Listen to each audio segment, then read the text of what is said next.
Good afternoon. Thank you so much for coming out. We're really excited that you're here. And now the microphone is on. Let me introduce myself. My name is Eithne Lee, and I direct the Immigration History Research Center, which is upstairs. And we're here in Anderson Library because our partner, the Immigration History Research Center Archives, is both upstairs, but most importantly downstairs in the caverns down here. We're so excited that you're here this afternoon and that there's such a great crowd. We're excited because you're joining us for our last big program of our Global Minnesota Immigrants Past and Present series. This has been a year-long series of public programming organized by our amazing team. I'm going to have you stand up, Brian Heckel, our project manager for Global Minnesota. Also saying Ratsuga, who is our IHRC program coordinator. And Liz Benito, who is project coordinator for Immigrant Stories. Together, they've organized some amazing programs. We've been doing neighborhood walking tours in Minneapolis and St. Paul. We've had screenings, we've had scholarly talks, and we've had great public conversations in the past year. But we're also very excited to have you here today because we believe deeply and emphatically that there has never been a more important time to be talking about LGBTQ rights, immigrant stories, and the power that those stories have for change, to make change. At the IHRC, we've been working with recent immigrants and refugees to create, preserve, and share immigrant stories over the past several years. On the table in the front, you'll see postcards like these. These are just two stories. This is Sang's story when he was a little kid in a refugee camp. He's our poster child for our project. We started this project 5 years ago. The collection now has 215 stories representing over 45 different ethnic groups. And next month, we are launching a new digital story-making website. We urge you to go out there and create your own story, to share it, to preserve it for not only this generation and for the need to make sure that our immigrant stories are told, but also for future generations. We feel like we're part of a growing movement to make sure that the voices of immigrants and refugees are out there, loud and clear, again, not only for now, but for the future.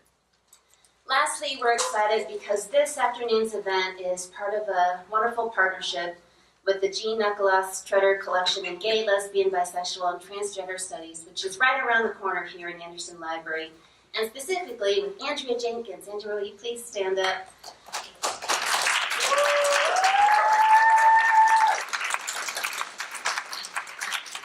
Good crowd, Andrea, who heads up the Transgender Oral History Project here at the Tretter.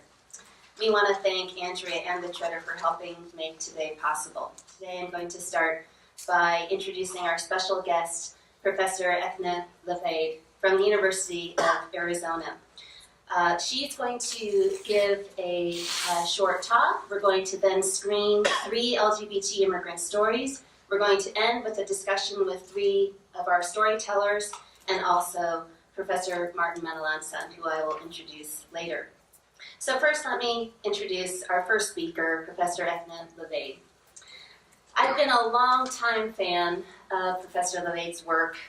She received her PhD in Ethnic Studies at UC Berkeley. She's the author of several monographs that my students have read, including Entry Denied, Controlling Sexuality at the Border, Pregnant on Arrival, Making the Illegal Immigrant. She has also co-edited Queer Migration, Sexuality, Citizenship, and Border Crossings, as well as A Global History of Sexuality. She's working on a current book called Queering Regularization, which challenges the framing of undocumented migrants as problem subjects and instead critically examines what it would take to encourage wide-scale divestment from the unearned privileges associated with national citizenship status. So please join me in welcoming Professor Luibheid. Hello, everybody. Hello. You should have all received or picked up this handout on the way in, which is, I'm going to make reference to it, but I won't take time to read through it and talk about it. You can tell I'm a teacher, right? You all got a handout. Okay, so, or look in and share the handout with somebody else. So I wanted to say warmest thanks to Erica for inviting me and for all the people whose work made today's event possible. And thanks to all of you for coming out here to be part of this conversation. Thinking about today's event made me reflect on how things have changed and how they've also not changed in terms of being able to tell queer migrant stories. So just a brief personal note, though most people know I don't do that much. I came to the US in the 80s, and I was part of a large wave of Irish migrants at a time of economic crisis. And like lots of migrants, I didn't actually plan to stay. Most migrants will tell you that. They didn't have a big plan. You just come and see what happens. At that time in the 80s, if you were or you were suspected of being LGBTQ, that was grounds to be excluded, or to not get your paperwork renewed, or to not make it from temporary to a more secure status. And of course, there were many queer migrants living in the United States anyway, despite whatever the rules were. But it was very difficult to find stories of queer migrants or stories by queer migrants, because being known to the Immigration Service as LGBTQ could disastrously affect your status and your possibilities. And of course, it depended also on what was your gender, where did you fit in the racial order, what country did you come from, and also just the randomness of who did you encounter and how badly did they process your paperwork. By the 90s, things had begun to change. Being LGBT was removed from the law in 1990 as a grounds for excluding immigrants. In 1994, LGBT asylum finally opened up. In 2005, the courts recognized marriage in which one person was trans as a basis for getting a green card. In 2010, HIV was removed from the list of diseases that make people excludable. Also in 2010, undocumented young people who are organizing to be legalized through the DREAM Act made huge connections between queer and immigrant rights movements. In 2013, same-sex couples were recognized on a par with male-female couples for purposes of getting a green card. And partly because of these changes, queer migrant stories are more often in circulation. I'm aware of seeing them on social media and many other kinds of sites in ways that I didn't used to see. That doesn't mean there has been linear progress, but instead there's a redefinition of what we can say and what we can demand in regard to queer migrants. And this also connects to changes in immigration more generally. Some of the changes are, for example, right now the immigration system is horribly backlogged.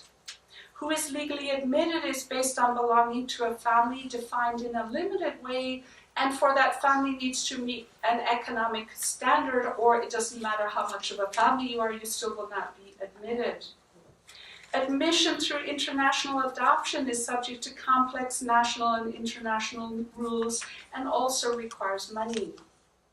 There are work visas, but mostly for the highly skilled and professional. There are investor visas for the very wealthy. If you have $1 million, come on in. And also asylum is available, but it is extremely difficult to get. So these are the basic roads to legal admission. And even while those are happening as the roads, at the same time since the 80s, there has been a massive buildup of agents, weapons, and surveillance at the border. A massive expansion of grounds on which non-citizens are being criminalized, detained, and deported. An explosion of people living in mixed status families where one person is undocumented and cannot get a chance to adjust to legal status. And a massive expansion of racialized policing of immigrants and of citizens of color who are presumed to be immigrants within everyday spaces of streets, hospitals, workplaces, and schools. This suggests that although LGBT immigrants are not banned, LGBT immigrants are facing quite a few difficulties, and which difficulties depend a lot on people's personal circumstances.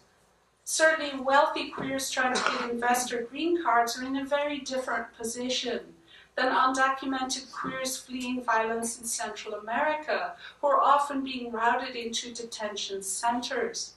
And they, in turn, are in a very different position than those who are adopted from overseas who later come out. This means there is no single queer migration story, but multiple stories, some of which we'll hear, and some of which I hope you will step up and share so other people can hear them. This also means larger conditions shape which stories can get told or not. And this creates what Kevin Murphy calls the play of queer migrant presence and absence. Even as I'm hearing more stories, I'm aware of the stories I'm not hearing, of who's detained, who died, who is incarcerated. Queer migrants and allies are struggling to redefine these conditions, and storytelling is one of the vital tools for doing that work. I wanted to say a brief word about the category of queer. Siobhan Somerville describes we can think of queer in a double way. And on one hand, it's kind of a synonym for self-identified LGBTQI people. It's also a critical and theoretical and political stance. And if we think of it in both of those ways, then queer migration stories are stories by people who self-identify with terms like LGBTQI, Hoto, Rara, or all the other terms that indicate resistance or nonconformity to dominant gender and sexual orders. Queer migrant stories are also queer in political and critical ways, as they brush up against the grain of institutionalized violence, erasure, and forgetting. I'm not here to advocate any particular politics for anybody in the room, because we all make up our own minds about what makes sense for us. But I will say I'm most interested in queer migration stories that serve as tools and visions to contest colonialist borders, violent immigration enforcement, and models of citizenship that remake multiple inequalities, and stories that help us to imagine otherwise. Given the huge role of undocumented status, detention, and deportation in migrant lives, I'm especially interested in queer migrant stories that challenge those conditions.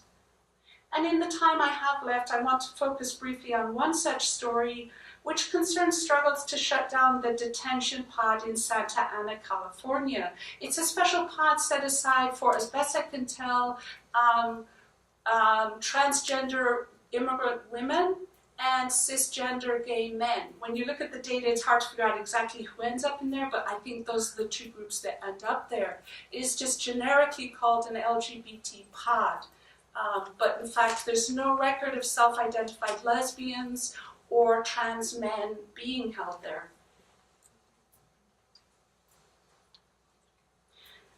I want to talk about the effort to shut down the pod because it reminds us undocumented status, detention, and deportation are really huge struggles for many queer migrants, even while others are getting status through their same-sex relationships or through asylum, which is really good. So it is this kind of mixed situation, right?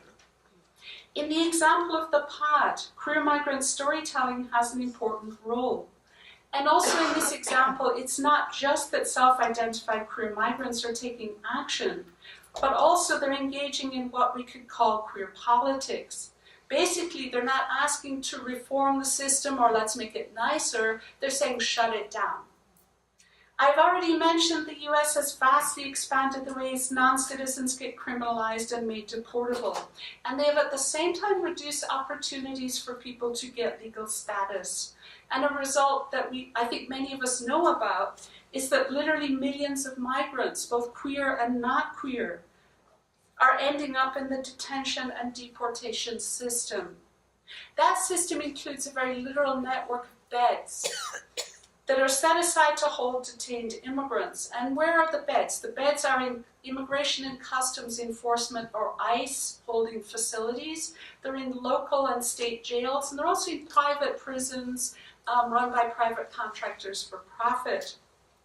Santa Ana, California is one of the cities that sets aside beds to detain immigrants, and in exchange they get $105 per immigrant per night from ICE. It's a little difficult to get information on queer detention for a variety of reasons. First of all, ICE does not actually want to particularly make this available. Second of all, they don't sort their data so you can tell, like, who's queer, who's not. They don't release very basic informational stuff. They treat it like it's very secret. And third, and kind of obviously, queer migrants often try to hide how they see themselves and what their status is because they want to protect themselves. Some of what we do know about queer detention dates from 2011, and that's when the National Immigrant Justice Center filed 17 complaints with the federal government about abuse against detained LGBTQ immigrants. And some of the major issues they identified were, first of all, a lack of standards for detention facilities, such that conditions in detention are often very severe and violate basic standards of care and humanity. And you could just think about the reports you've seen of the numbers who have died in detention without there being any kind of accountability about this. There's also lack of due process or guaranteed legal assistance, lack of process to prevent, report, or respond to widespread issues of sexual harassment, sexual assault, and rape. There's also a practice of using solitary confinement for extended periods, supposedly to protect LGBT people, even though solitary has been found to violate standards, found to be inhumane form of torture, to cause very severe harm, and yet it is still used to protect people, quote unquote. Also, inadequate medical care emerges as a very big issue from these complaints and from the reports that we have. And we also notice that trans immigrant women often experience extreme abuse in the detention system. So all that came out with the complaints filed in 2011 and subsequent materials since then. Partly in response, ICE created a special quote-unquote LGBT detention pod in Santa Ana. And the basic theory is in this pod, LGBT people will be, quote, protected from the general population. And the other idea is like it will be staffed by folks who know something about LGBT issues and will be, quote-unquote, more sensitive. This is in theory. I don't think the information suggests that's actually how things work. But that's the logic used to create and promote the pod. Santa Ana, California, where this pod is based, has a contract with ICE, and the contract is that they actually hold up to 200 immigrants per night in the city jail. And of those 200, up to 64 are LGBT in that special pod. The contract reflects a larger story about how in the 90s, cities and towns began expanding their prison system as part of a get tough on crime logic that was sweeping the nation. Imprisoning people also became a strategy cities used to generate revenue as state and federal funding began to drastically fall and as social and educational supports were being rolled back. And this has been widely criticized, including by the scholars and activists of what folks call the prison industrial complex. But ICE continues to argue that expanding immigrant detention and deportation is really vital for national security. They frame the LGBT detention pod as a kind of exemplary multicultural initiative that shows how wonderfully sensitive they are to trans and gay immigrants. And there's really a lot to talk about because the idea of multicultural detention is simply unthinkable. But that is the argument that they use. The city of Santa Ana likes the pod because it generates revenue which they use to pay off the debt that they incurred from building the jail in the first place, right? And they still have the debt. People who are detained in the pod have a really different perspective, which is partly captured by reports like this.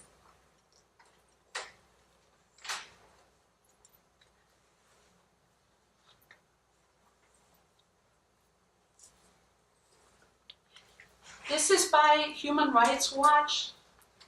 And I think we need to look at these reports really as also containing queer migrant storytelling, because they're based on interviewing queer migrants who were detained, who told their stories, and the data is collected and put together in a format from which we can draw larger lessons. In early 2016, the city manager in Santa Ana proposed to double the number of beds in the pod in Santa Ana from 64 to 128, and to also expand the general detention from 200 to 300. And if you read the rationale, which you actually can find online, it was for revenue, and he also argued it met the city's goals of, quote, safety. 3 activist groups really mobilized against this idea: the Orange County Immigrant Youth United, RAIZ, and Familia TQLM, who will be mentioned in one of the videos that we're going to be seeing. If you look at these groups' websites, you'll find that all 3 are organized by undocumented people for undocumented people, which is really amazing and tells us something about the moment that we're at. 2 are based in Santa Ana, 2 center on youth, 1 centers trans and queer Latinx people. Trans, queer, and racial justice allies were also very prominent in offering support. Some of what I think is really important about this protest is not just that queer migrants and allies were protesting the planned expansion and highlighting dire conditions facing trans and queer immigrants. It was also their analysis of the situation, I think we could argue, was quite a queer analysis. They thoroughly rejected the argument that mass detention and deportation is reasonable and keeps anybody safe. And instead, they highlighted that mass detention and deportation not only subjects queer and trans immigrants to suffering, but also queer, trans, racialized, and poor US communities are terrorized by ICE in the name of "we're going to hunt down those immigrants." That's in quotes. People, including trans women who had been detained in the pod, made public statements about experiences of humiliation, isolation, and mistreatment. The protesters also rejected the city's financial arguments and instead argued, basically, you earn money off detaining people, you are profiting from suffering. And they also asked, who is the city representing when they engage in these practices? City Council agreed to not extend or expand their contract with ICE. So they said, okay, we won't double the size of the pod, we won't add 100 more detention beds, but they said we need to continue the existing contract which runs through 2020 because we need the money. So in May 2016, 3 undocumented people, 2 of them self-identified as queer, the other doesn't say so, I think we can think about the silence any way that makes sense to us, went on a hunger strike. And they also released short biographies, which is the handout that you got. And just so you have it, the handout is also kind of a mini queer migrant story, right? Written by each of these people about themselves. A few things about these biographies and the hunger strike is first, and obviously publicly identifying yourself as undocumented is a huge act of courage that put them at risk themselves of joining those in the detention pod. What they were doing is following on the strategy that was started by undocumented youth, many of them queer identified, who were at the forefront of the campaign to legalization through the DREAM Act. In 2010, young people drew on LGBT organizing tactics of coming out of the closet and held a national Coming Out of the Shadows Day when they really publicly and very bravely spoke about being undocumented, and in this way rejected the criminalization and invisibility that is imposed on undocumented people. The scholarship about the work of these youth suggests that speaking out and sharing their stories transformed their sense of self. It also created bonds with others who were in a similar situation and became the basis for a really broad-based kind of social movement. These young people also articulated a framework of, quote, undocumented and unafraid, and some started organizing under the category of undocu-queer. So the hunger strikers at the pod were drawing on these stories, and these tactics, and they were also extending them in ways that centered the lives and struggles and creativity of detained trans immigrant women of color who are locked away in the detention pod. Like the earlier protesters, they refused the city's fiscal arguments. They challenged the idea detention should ever be seen as normal. They highlighted the struggles and organizing work of detained trans women. They rejected the argument that the pod is, quote, safe, sensitive, or humane as a way to detain trans and queer immigrants. And the first person on this handout, she says there is no such a thing as a humane way to detain someone. Isa Nayola, a trans immigrant woman who came to show solidarity, was even more direct. She said, ICE is talking like they're providing a service. They're not. Thus, the hunger strikers and their allies demanded a complete end to the detention of trans and queer immigrants.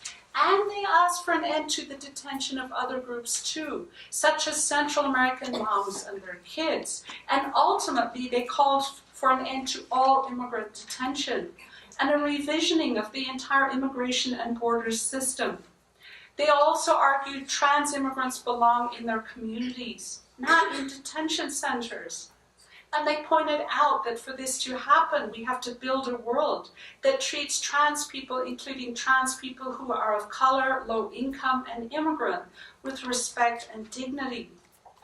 In short, by centering low-income detained trans immigrant women of color, they envisioned a transformation of conditions of citizenship for everybody, migrant and citizen alike, and invited us to pitch in to help out with this. The hunger strikers did not achieve the closure of the pod as yet, but I centered their example because it illustrates some of the challenging conditions under which queer migrant storytelling is happening today, and what queer migrant storytelling can help us to imagine and make possible. They illustrate the challenging conditions under which queer migrant storytelling is happening today, and also what queer migrant storytelling can help us to imagine and make possible. Even if they have not yet achieved their goal, they help us to understand where we need to go and how to get there. They provided stories, analyses, and actions on which to keep building. To me, their example underscores the utter importance of promoting and enabling queer migrant storytelling. Black feminist bell hooks describes such storytelling as a process of moving from being an object of other people's stories to becoming a subject of one's own history. This kind of storytelling transforms the storyteller, and it changes possibilities for everybody around her. It refigures the play of presence and absence, and creates space for us to not celebrate just one another, but to also celebrate and remember the queer migrants who are detained, have already been deported, or who have died. It invites us to imagine possibilities for transforming conditions that produce outcomes of silence, invisibility, absence, and death. And while I have focused on this example of the struggles over the detention pod, to me the lesson is every queer migrant story matters. Every queer migrant story that is told, even if you think it is not important, is important. It shifts the balance of what we can imagine and what we can do. If you have not already told your story, please sign up and make sure to tell and share your story. Thank you.